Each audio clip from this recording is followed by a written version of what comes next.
There's a quote that was pinned to the door of the Citroën research department during the years they were building the car you're about to hear about. It came from the French novelist Marcel Pagnol.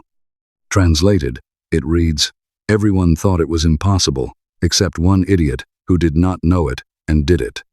That quote wasn't ironic.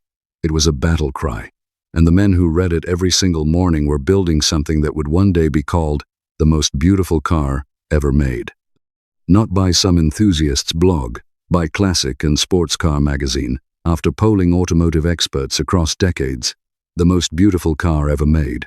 Full stop. The Citroen DS.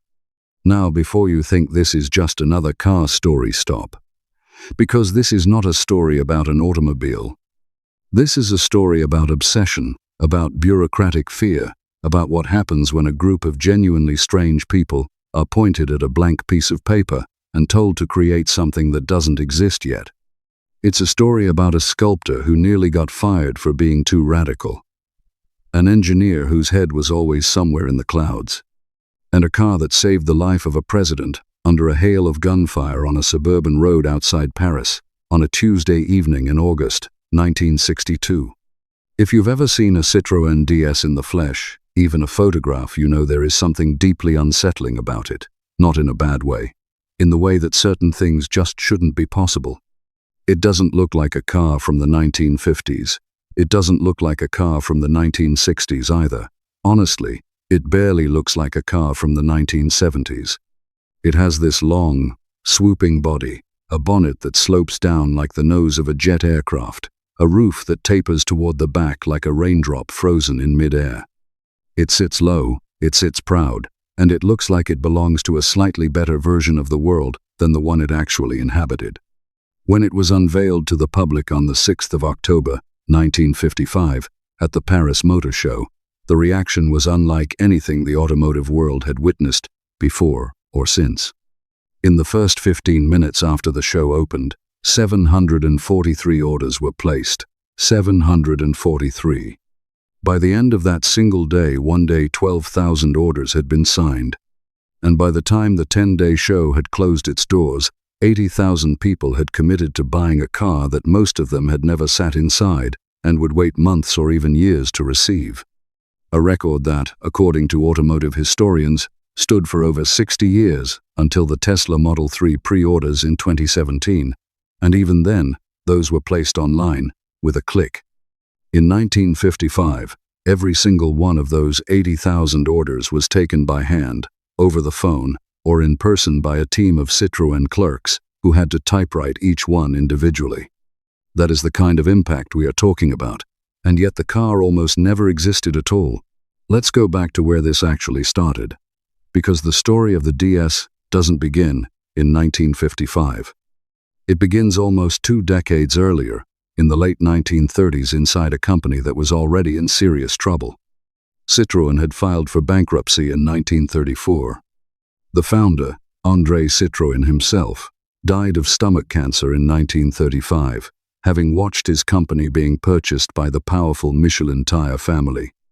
By the time a determined engineer named Pierre-Jules Boulanger took the reins of the company in the following years, France was lurching toward the Second World War, and the future of the European car industry looked deeply uncertain.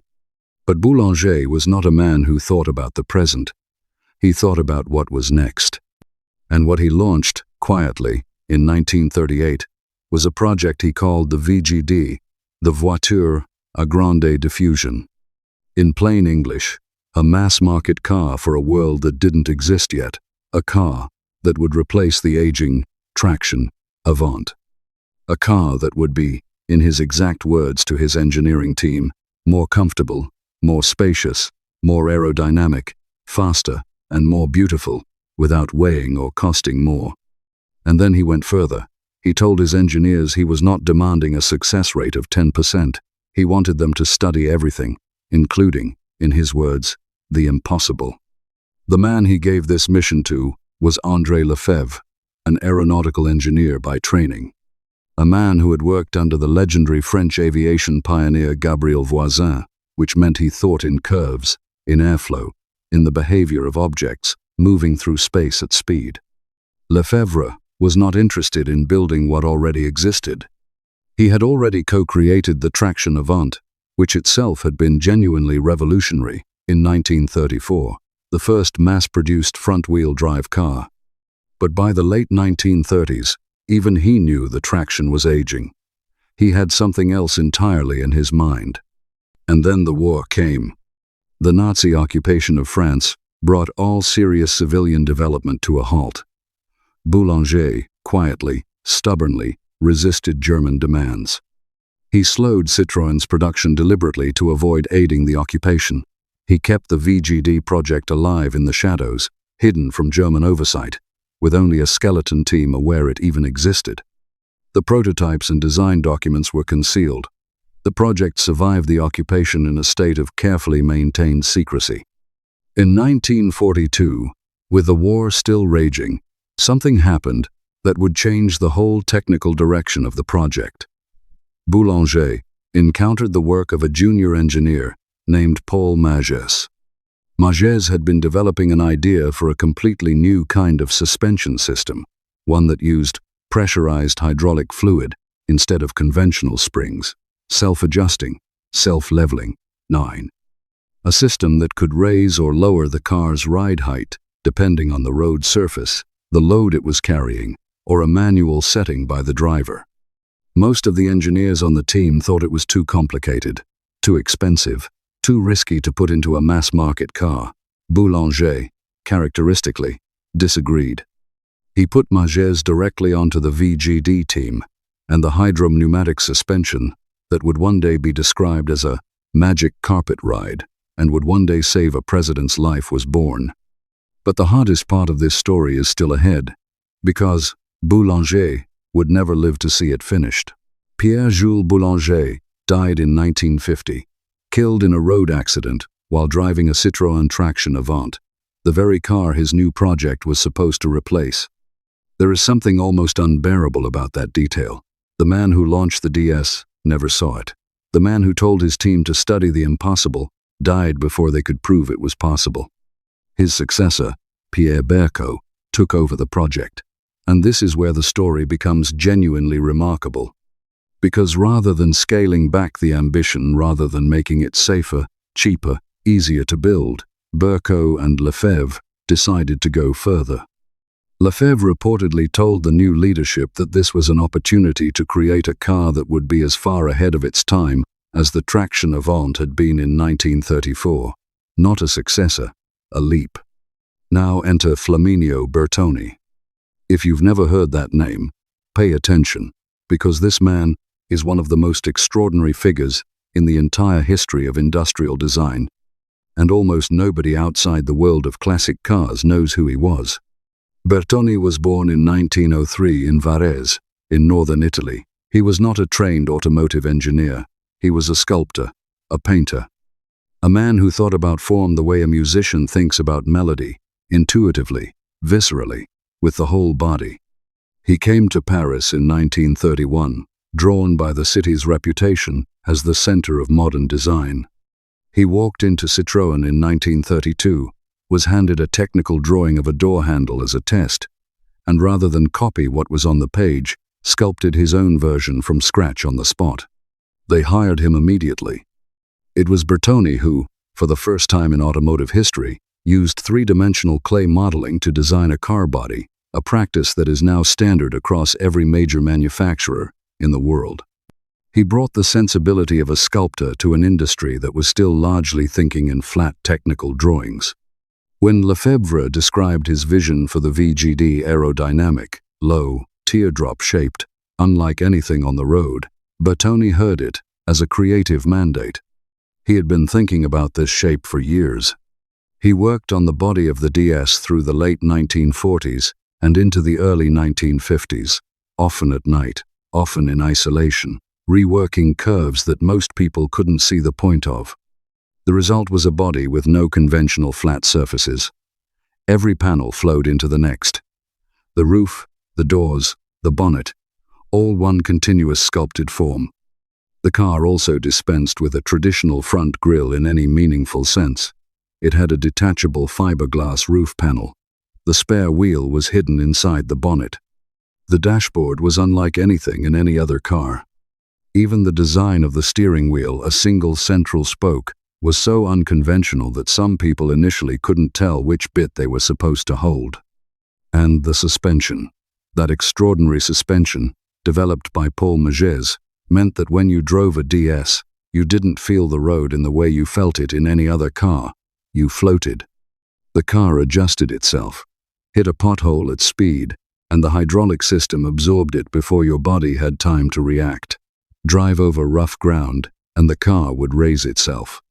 Park it, and it would slowly sink to the ground as the pressure eased, only to rise back up again when you restarted the engine. Watching a DS start up from rest is still, to this day, one of the more quietly astonishing things you can witness in a car park. But here's what almost nobody talks about, and this is the part that gets buried under all the celebration. Before we go any further, if you're finding this story as extraordinary as I think you are, this is the moment to subscribe to this channel. Hit that subscribe button, and you'll never miss a story like this one. Drop a comment below telling me what surprised you most so far about the DS. I read every single one. And if this is the kind of history you think a friend of yours would love, share it with them, right now. They'll thank you for it. Now, back to the part nobody talks about. Citroen's internal board, in the years leading up to the launch, was deeply, genuinely afraid of the DS. Not because they thought it wasn't extraordinary. They knew it was extraordinary. They were afraid precisely because of what that meant. Building it at scale, to the standard it required, with technology that had never been mass-produced before, in a factory that had never assembled anything remotely like it, was a financial and industrial gamble that could, plausibly, destroy the company. And it nearly did, twice. When the car launched in October 1955, the orders poured in, at a rate Citroën was nowhere near equipped to handle. The factory on the Quai de Javel in Paris began production the very next day after the show, the 7th of October. But the early cars were plagued with reliability problems. The hydro-pneumatic suspension, so revolutionary in theory, proved ferociously difficult to manufacture consistently at volume. Dealers across Europe had no idea how to service it. There were no repair manuals for technology that had never existed before. Customers who had waited months for their DS sometimes received cars that needed significant work before they were roadworthy. Citroën had to build an entirely separate training program for mechanics and technicians, a parallel education system, essentially just so that garages across France, Britain, Germany and Belgium could work on the car without making things worse. The phrase heard regularly among independent mechanics across Europe during the late 1950s was not flattering. They feared the DS the way a general practitioner fears a disease he's never seen before. The technology was simply outside the experience of anyone who hadn't been specifically trained on it. By the end of 1956, the worst of the mechanical issues had been addressed. By 1957, the car was genuinely reliable. But the damage to Citroën's finances was real and lasting. The company that had created the most celebrated car in the world was repeatedly struggling to stay solvent through the 1960s. They took on debt. They made painful compromises elsewhere in the range. The DS, which should have been a pure financial triumph, was in reality an enormously expensive burden, one the company carried for 19 years. 1.3 million DS models were eventually built and sold, produced from 1955 through to 1975. Assembled not just in France but in Britain, Belgium, Portugal, Spain, South Africa, and even Australia. By any measure, that is a successful production run. And yet, for most of those 19 years, the financial pressure on Citroën was immense. The car that defined the brand was simultaneously the car that almost broke it. This is the cost that never appears in the brochure. This is the detail that the celebration always skips over. And it matters because it tells you something important about what it actually means to build something genuinely new. But none of it prepared the world for what happened on the 22nd of August, 1962. It was a Tuesday evening. President Charles de Gaulle, 71 years old, was traveling with his wife from the Élysée Palace toward Villacoublay Air Base, heading to their summer home. The convoy moved through the southern Parisian suburb of Petit Clamart. The president was riding in his black Citroën DS, 19. What happened next would become the subject of a best-selling novel, a Hollywood film, and decades of historical analysis. But what gets lost in the drama is how close it actually was, and why a car is the reason Charles de Gaulle did not die that evening. Jean-Marie Bastien Thierry, a senior officer and engineer, had organized an assassination operation involving at least a dozen gunmen. He was furious about de Gaulle's decision to grant independence to Algeria, a decision that had split France and enraged a significant segment of the military and the political right. Bastien Thierry believed the act was a betrayal. He had decided the president had to die. The convoy was ambushed from multiple positions. Somewhere in the region of 150 bullets were fired in a matter of seconds. 14 struck the presidential DS directly. 2 tires were blown out. The rear window was shattered. 1 bullet reportedly passed close enough to de Gaulle's head to be described, later, as having nearly been fatal. The chauffeur, Francis Moreau, kept his nerve. And this is where the DS, that extraordinary, difficult, expensive, debated machine, did something that no other car on the road in 1962 could have done. With 2 tires destroyed and the car in a high-speed skid, the hydropneumatic suspension did what Paul Magès had designed it to do. It kept the car level. It kept the wheels in contact with the road. It allowed Moreau to recover control, accelerate away from the ambush, and drive the president to safety on the rims, at speed, through a suburban Paris street without losing the vehicle. When de Gaulle arrived at the airbase, he turned to those gathered and said, in French, this time, it was close. He credited the DS with saving his life. De Gaulle, who had survived more than 30 assassination attempts across his career, knew what he was talking about. Bastien Thierry was subsequently arrested, tried, and executed, the last person to be executed by firing squad in France. Frederick Forsyth, the British novelist, used the events of that August as the foundation for his 1971 thriller, The Day of the Jackal. The book was later made into a film. The DS featured prominently in both. And here is what Roland Barthes, one of the most important French intellectuals of the 20th century, had written about this same car, 5 years before the ambush at Petit Clamart. In his 1957 book Mythologies, Barthes compared the DS to the Gothic cathedrals of the Middle Ages, objects conceived with passion by an entire era, used by the whole world as a kind of magical object. He described the goddess as something that had fallen from the sky. He called it a new Nautilus, a reference to Jules Verne, to the idea of a vessel so advanced it belongs to a different order of reality entirely. Think about what it means when a philosopher stops to write about a car, not a review, not a buying guide. A philosophical essay about what the object means for how human beings understand beauty, progress, and aspiration. That is not something that happens with a Ford or an Austin or a Buick. It happened with the DS. So what does all of this leave us with? Let's take stock of what actually happened here. A project was launched in secret in the late 1930s, during a period of financial instability, just before a world war that would halt it entirely. The man who started it died before it was finished. The man who sculpted its body was an Italian artist who had no formal automotive engineering background and was, by all accounts, one of the most difficult and unpredictable personalities in the building. The technology at its core, the hydropneumatic suspension, was regarded by many of the engineers as too complex, too expensive, and too risky to put into a production car. The financial directors thought the whole thing was a disaster waiting to happen, and on some level, they were right. The car nearly broke the company that made it.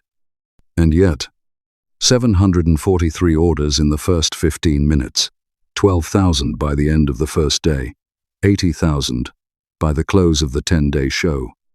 1.3 million built over 19 years, named the most beautiful car of all time, saved a president's life, inspired a philosophical essay about the nature of beauty. Described by the Chicago Institute of Design, shortly after its launch, as one of the 100 most beautiful things in the world, still, today, capable of stopping a room when it rolls past. Here is what I want you to sit with. Every single person who tried to slow the DS down, who said it was unbuildable, unaffordable, too complicated, too different, too far from what people were used to, was in some technical sense correct. The car was extraordinarily difficult to build. It was punishingly expensive to develop. It caused Citroën serious financial damage over the course of its production run. The mechanics who didn't want to touch it were not wrong. It was unlike anything in their experience.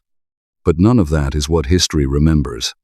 History remembers that on a Tuesday evening in 1962, a machine built from the stubbornness of a sculptor, the vision of an aeronautical engineer, the hydraulic genius of a junior designer, and the decision of a company chairman to study the impossible, kept a president alive when 150 bullets said otherwise. Flaminio Bertoni never saw that moment. He died on the 7th of February, 1964, a heart attack, at his desk in the Citroën offices. At the age of 61, working on designs for a future DS coupe that never reached production. André Lefebvre retired in 1956, shortly after the launch, in poor health. Paul Magès, the quiet engineer who designed the suspension, lived to see his creation become legendary. None of them set out to build a legend.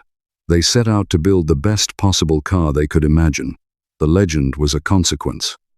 And that is the thing about genuinely important work. You don't know it's important while you're doing it. You only know you're doing it right. You know it, in your hands. In the resistance you meet from people who find it threatening. In the clarity you feel when everything else says stop, and something inside you says not yet. The DS wasn't built, despite the fear around it. It was built through it. If this story landed with you, subscribe to this channel. There are more stories like this one here, and more coming. Hit the like button if the DS earned it in your mind today. And leave a comment below, tell me what you knew before and what surprised you.